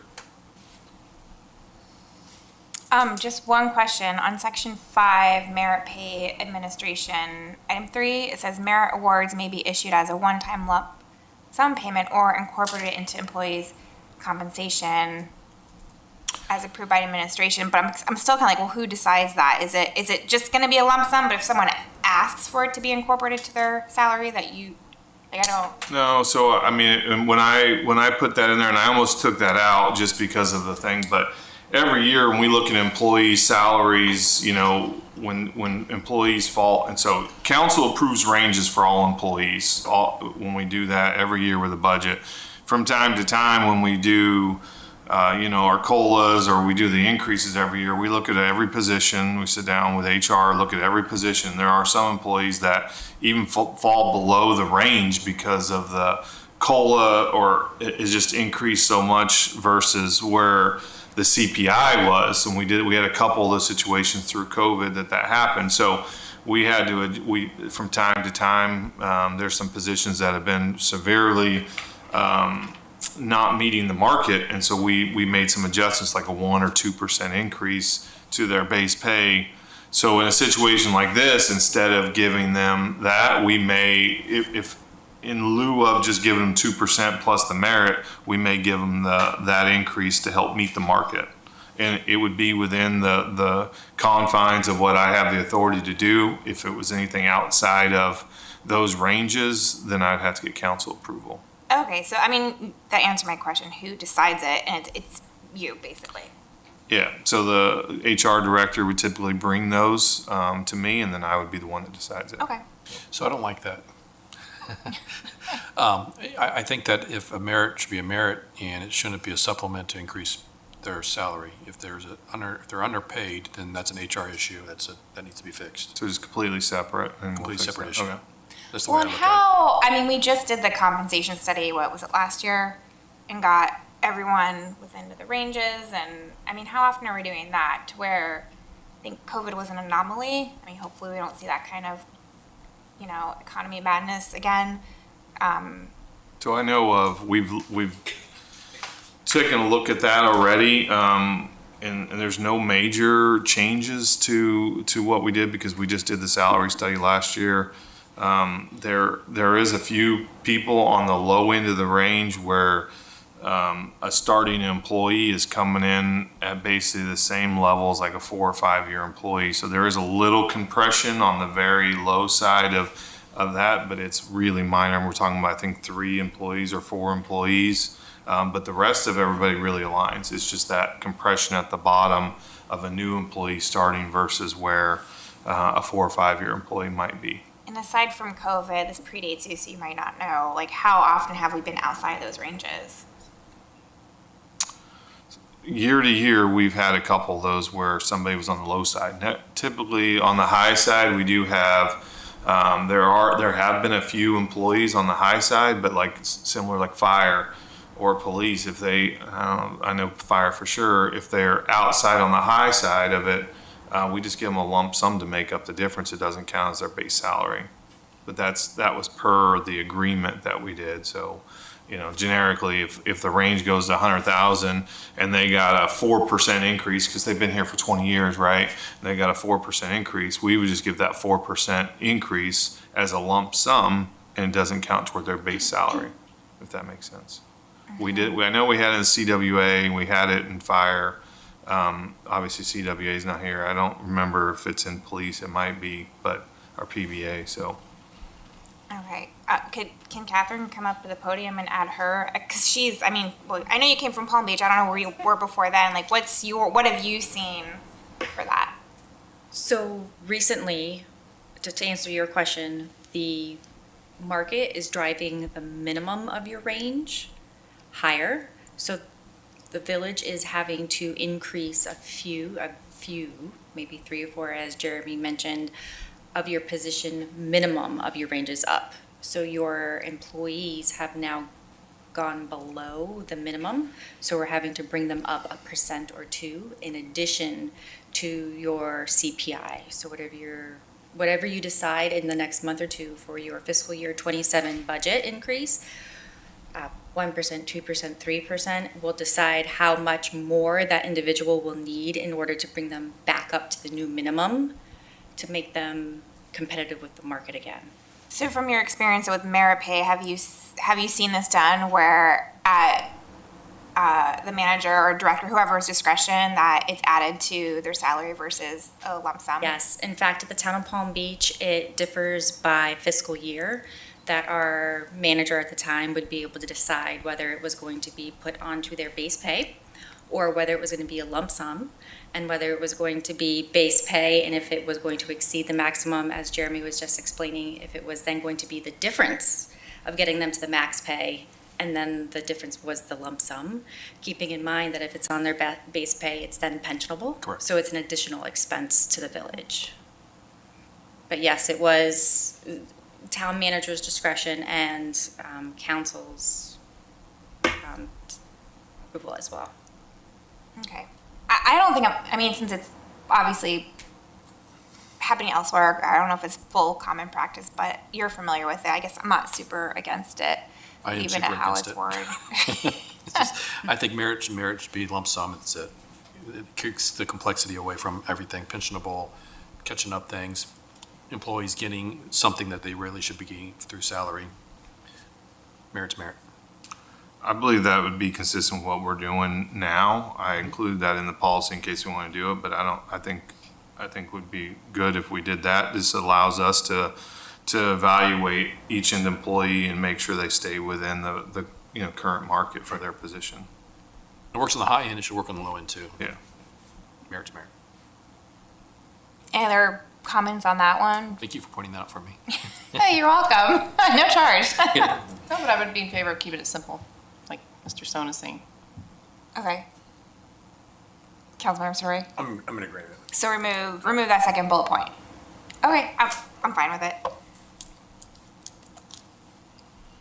right, any other questions, comments? No, ma'am. All right, and there's still no public, so I'm not taking public comment. Thank you, Catherine and Jeremy. All right, now back on to agenda item 3, discussion regarding Village of Tequesta boards and committees. Jeremy. All right.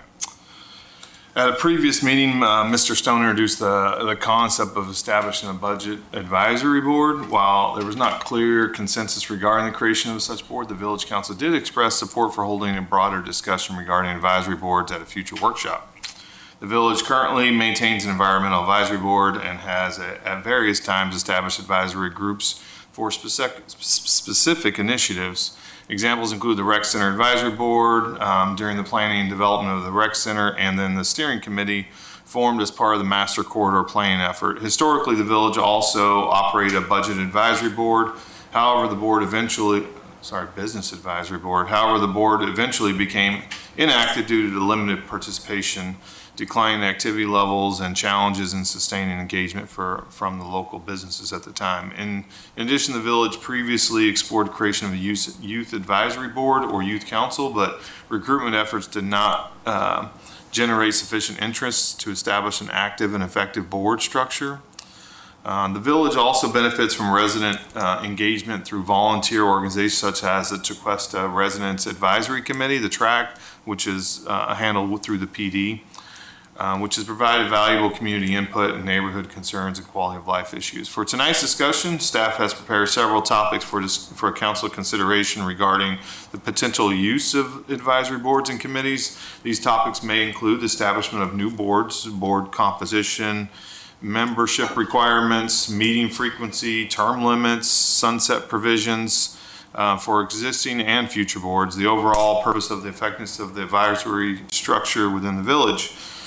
As the council considers these matters, staff just respectfully request that, consideration be given to operational requirements associated with advisory boards. Advisory boards are subject to Florida Sunshine Law and public records requirements, and they require significant investment of staff time and resources to support meeting preparation, administration, coordination, and follow-up activities. With that, open that up for you guys to discuss. You're not gonna read the whole thing? You're not gonna read all the boards? I try to like pick high points, Yeah. but try to cut it out a little bit. All right, council, you have the backup with the suggested committees, so yeah, I'll just open it up for a little discussion, a little brainstorming, I guess. Yeah, I don't want to create a committee for the sake of creating a committee. If there's a purpose to it and there's a need, we've had trouble filling vacant spots before, but I think some of these things are interesting that are on here, but as long as it doesn't take away from staff time, so, I saw that there was minimal fiscal impact, but it may require additional time for a staff person. That's always a concern. But I'd really like to hear more comments. I mean, as long as if there's a need for it, then let's do it. But I don't want to create a committee for the sake of creating a committee. That's it. So I agree. I think that we can use this opportunity to create some structure around advisory boards. When I was thinking about this, I do like the idea of us treating all advisory boards the same, meaning that I'd like to add sunset to the boards. I'd like to add term limits to them, maybe a 3-year term limit, but if you have to step off, then you step off for a year and you come back to an advisory board. I'd also want to maybe limit the meetings to quarterly and put a limit on 3 advisory boards. So that way they can rotate them to where there's one a month and the staff doesn't necessarily have to do multiple meetings a month. So that would be my recommendation. What type of boards we pick, I'd let the staff see this as an opportunity for more community engagement to help foster that involvement. I think that is excellent, but I would recommend that we do no more than 3 quarterly meetings, sunset, term limits. 2 questions first. Jeremy, is the track volunteer committee under Sunshine or no? No. And what about the COPs? Is that technically Not like a even. committee? It's like its own little organization? They're thing? like volunteers, kind of like our historians, same. The Okay. COPs are in that same boat, and then the track is just kind of they're not an advisory board, they're just volunteers they bring their suggestions to the chief so the chief can hear them out, but they don't even make it necessarily advisory, they just discuss issues that are going on in the But community. no, those are useful. So I'm just trying to Yeah. compare, again, what we need right now, if there's an issue, like a problem we're trying to solve. But in the future, maybe there's something that comes up and we need to create one to be beneficial. So that's what the typical, and you've been here, typical what the council has done is when something come up like the recreation center, when we were discussing that, council created a board that, was in place for a couple meetings just to discuss and I think both of you and Mr. Stone were on it. The corridor master plan, that committee was created specifically for that. That's typically how the council has acted with these advisory boards, except for the environmental advisory board. So with that in mind, I fully agree on sunset dates or timeframes, because again, for me, even some of the ones that were created, like the EAC, it was created as a need at the time, and I know periodically it gets brought up or revisited if it's still technically needed or if it's being beneficial for the village. So sunsets, yes. I'm very like cautious of how much we do create, because I know even with the EAC, their time limits had to get whittled down because it takes a lot from the clerk's office, and the clerk's office is already kind of stretched thin. So if we created something, and if there is someone bringing one up tonight to create, I want to know, how does that affect, say, the clerk's office? Because do we have to add a position then, like semi-part-time or part-time? Because that's a committee or a board that's going to cost money now, and I have to take that into account. The other one that comes up a lot is the P&Z, and because we do factually have now several people that either reapply to try and get a seat, or they're coming in for the new time. So would it be possible to look at adding, I think it would be 2 more seats to keep it an odd number in addition to the alternates? And then later in time, again, reevaluate if it needed to go down. Is that an option? Sorry, are we talking, I thought we're just advisory boards? Is the PNC, that's not an advisory board, correct? Well, it's P&Z, it's committee and advisory boards, the Okay. way I have it framed in here. Okay. I would say legally, you just can't sunset the P&Z, but if you Okay. want to consider additional members, you guys can make that part of your conversation tonight. Okay, And that's term my fault, because I limits- know, Term limits as well. And term limits Yeah, are a but just not possibility for sunsetting B&Z for as those, well obviously. too, but you just can't sunset it. It's legally, we have to have that board. I think. okay, that's my fault. I only say that because at one of the meetings, when it was brought up, like a budget advisory committee, I was kind of thinking that same angle, like a P&Z. So that's my fault. I didn't word that right. But that's kind of it. Again, I'm not against anything being created. I agree maybe if staff asks for like that direction, because then we would have a little more goal-oriented, what are we trying to do and solve and help, versus just creating things for fun, which government does like to do. Not our government, but other areas. So that's it for now. Okay, yeah, I agree. If a committee or advisory board is, if we are to create one, I definitely want to make sure there's a need for it. Because we have seen some recent interest resulting from the Residence Academy. But is that trend going to continue? I mean, we had an open council seat. We couldn't even get anyone to file for. Someone filed last minute, right? So, and we have had troubles filling our EAC open seats and both the pension board seats as well. We have had difficulties in the past filling those. But I do think the hope is the more, we continue to have our Residence Academy, and that does start to garner a lot more interest, so we won't be having that situation where we have empty seats we can't fill. But so if we do decide to do a committee, there should be a need, and then knowing that there hasn't been a ton of interest in the past filling some of these seats, I would suggest we would have them at 5 to start with. I've set it up here before. I think the EAC should not be 7 seats. I think it's too many. So I would say 5 would be the max. Mm-hmm. I wouldn't start adding seats right now until we maybe start to see more interest, resulting from the Residence Academy or other means. I do agree. I had down bi-monthly or quarterly, maybe depending on what the need is. But monthly, could be too much because again, I know the EAC cancels their meetings because they don't have anything to talk about. So my suggestion is quarterly, but the council can make changes on a needs basis, but just starting at that point. Yeah. And then, yeah, I mean, I'm not against looking at term limits for boards and committees as well. I brought up the sunset last time we talked about this too, so I'm in favor of that. I do think we need to make sure if we do create a board or committee that we're really taking the time and being thoughtful with the resolution of what their role and responsibility is. I think there's some current ones that we could even revisit what their roles and responsibilities are. And I know a resident had reached out to us about adding a UC. I'm not against that. I think that's a good idea. I'd be comfortable if 16 was the minimum age, if we were to go that route. So I'm not sure. I know, I think I just saw an email come across about, is there an age limit requirement? So there's, Depends on what for an advisory board, no, there's not, but it is be beneficial if you created an age limit.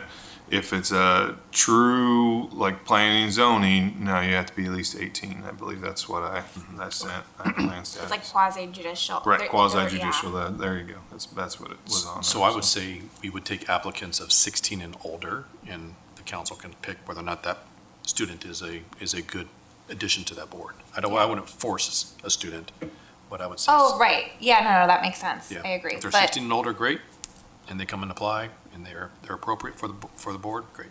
yeah, because I mean, I know they have hours and stuff that they have to do in high school, and that, a high school student might be interested in that to, Right.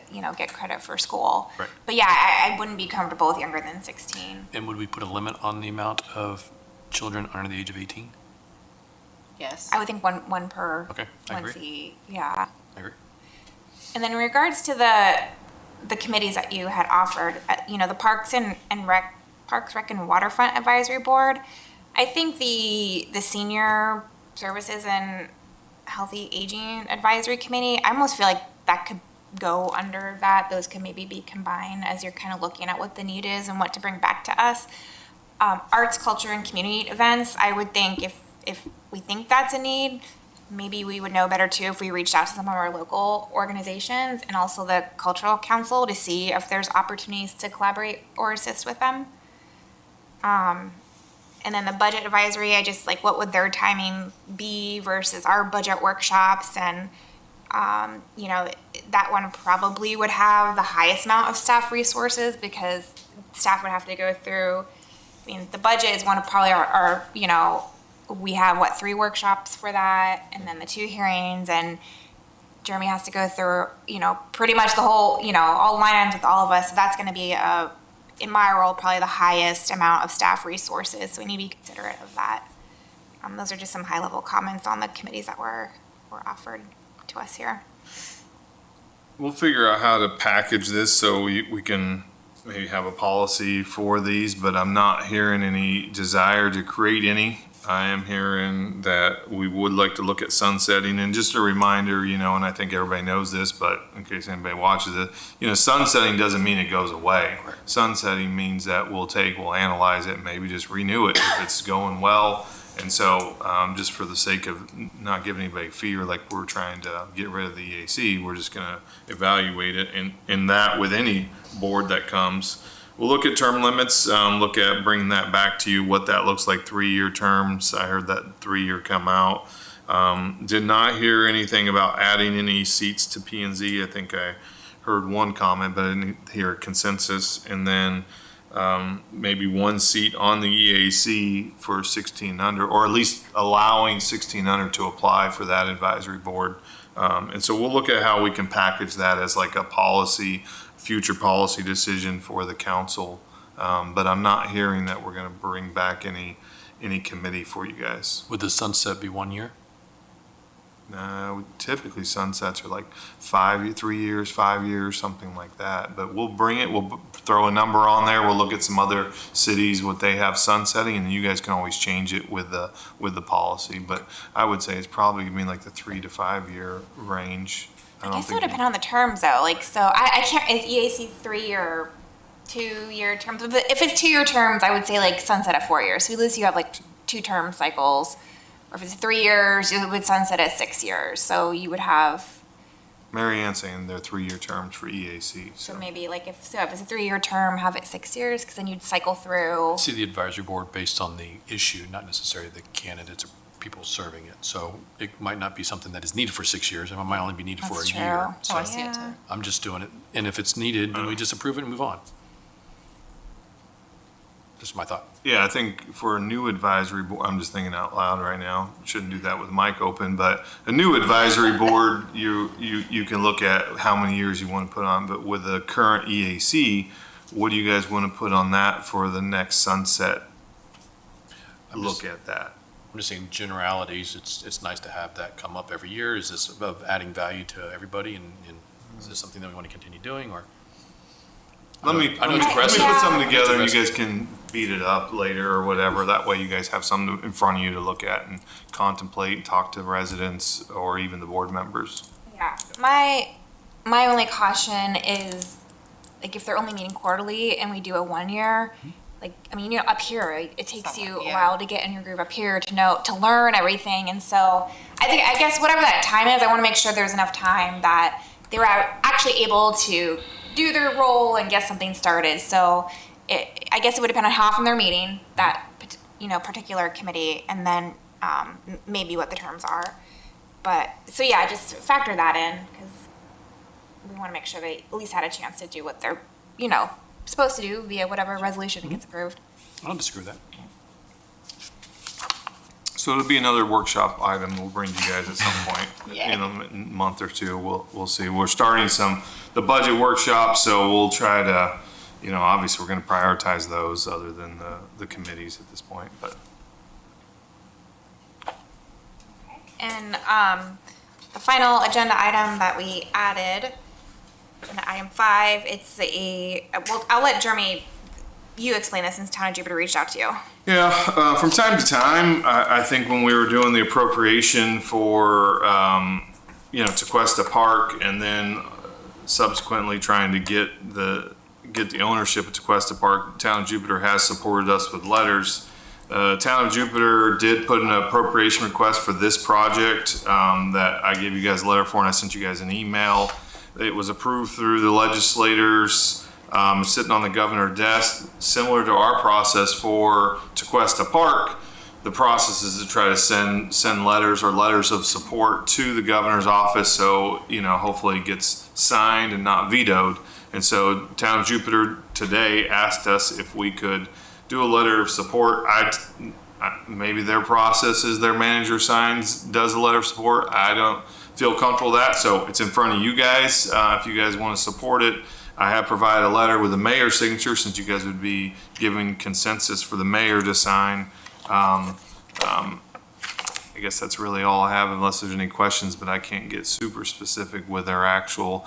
But I think Allison looked at, they are doing like a park with this, and so it's a legitimate ask. It's not like they're doing it for a development or anything like that. It's a park or a natural use space. I think they have a matching dollar amount of like $169,000 that they matched, and they're hoping to get $169,000 from the state. So it's a matching appropriation, similar to what we kind of went through with Tequesta Park.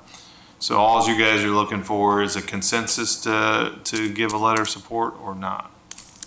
And I talked to Jeremy about this, and he sent the draft, and I felt, especially since it impacts Loxahatchee River, and they have been a good partner of ours and did support letters for our appropriations, it would be good to do. And I like I said, I reviewed this, I edited, it was 2 pages, I got it down to 1 because I didn't think it had to be so long. So I'm in favor of it. I'm good. Easy to support a friend. What do you always say? Be a good neighbor? Be a good neighbor, exactly. You go with it, Councilmember Brandon? Yes, ma'am. Okay. I see it's their lowest lying piece of their town. Where, I'm trying to figure out what street is that? Where is that on the map? This is A1A. Behind Ralph's. Yeah. Behind where? Ralph's. Oh, okay. Where's that? Everyone knows that, right? I've heard of Ralph's. Could've said Say that, everyone knows. That is Yeah. the original municipality office That's for what the post Jupiter. office was, right? Right there is where Jupiter started. Wow. Okay, so we're good to go. And with that, can I get a motion to adjourn? Make a motion. Second? All in favor? Aye. Well, I threw you guys a bone, but you still stayed till the I know, end. right? So I don't know what's wrong. I know. Super exciting stuff. I know a lot about water now. Yeah. One grain of You sign salt. that while you're- One grain Oh, of yes. salt.